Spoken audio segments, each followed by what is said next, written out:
Ses premiers championnats du monde.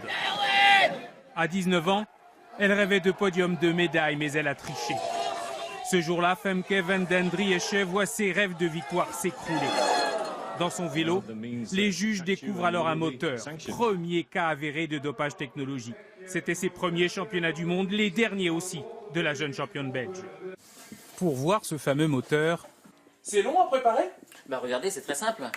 Nous sommes allés chez Franck Duré, le premier en France à avoir distribué ce système électrique. Bon an, mal an, il vend une centaine de ce que l'on appelle pudiquement une aide au pédalage. Assistance électrique. En tout, il faut près d'1 heure pour installer le moteur de 2 kg sur un cadre préparé. Et puis... facture finale, 2 700 € pour pédaler sans effort et rien ne se voit. Certains professionnels l'utiliseraient en toute connaissance de cause. J'ai été sollicité par certaines personnes faisant de la compétition qui l'ont adapté sur leur vélo. Mais ça, c'est un droit. C'est le leur, c'est pas le mien. Il y a 2 ans, Renaud Dion était dans le peloton professionnel. Sur le Tour d'Espagne ou le Tour d'Italie, pour nous, il s'est prêté au jeu. 2 km avec une montée à plus de 10% à réaliser 2 fois. Sans le moteur d'abord, sur l'image de gauche.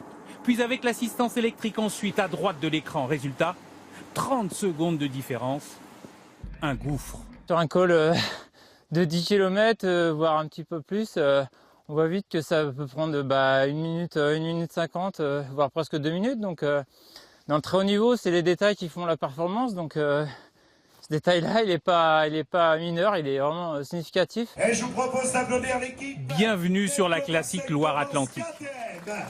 Malgré les polémiques, le public, lui, répond toujours présent.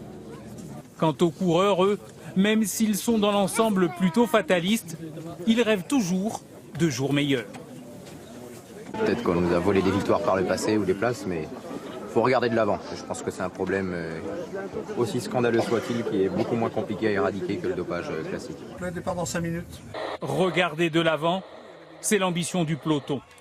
Mais pour cela, certains envisagent des sanctions radicales. Pour eux, c'est la seule façon de rendre le cyclisme enfin crédible. Il faudra aussi mettre en place les moyens, tout simplement, 1, d'arrêter à vie le coureur, 2, d'arrêter carrément l'équipe et de les obliger à payer les contrats jusqu'à la fin.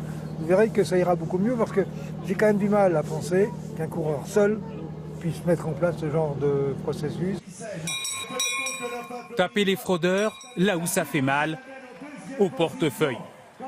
C'est peut-être la seule sanction qui leur fait vraiment peur.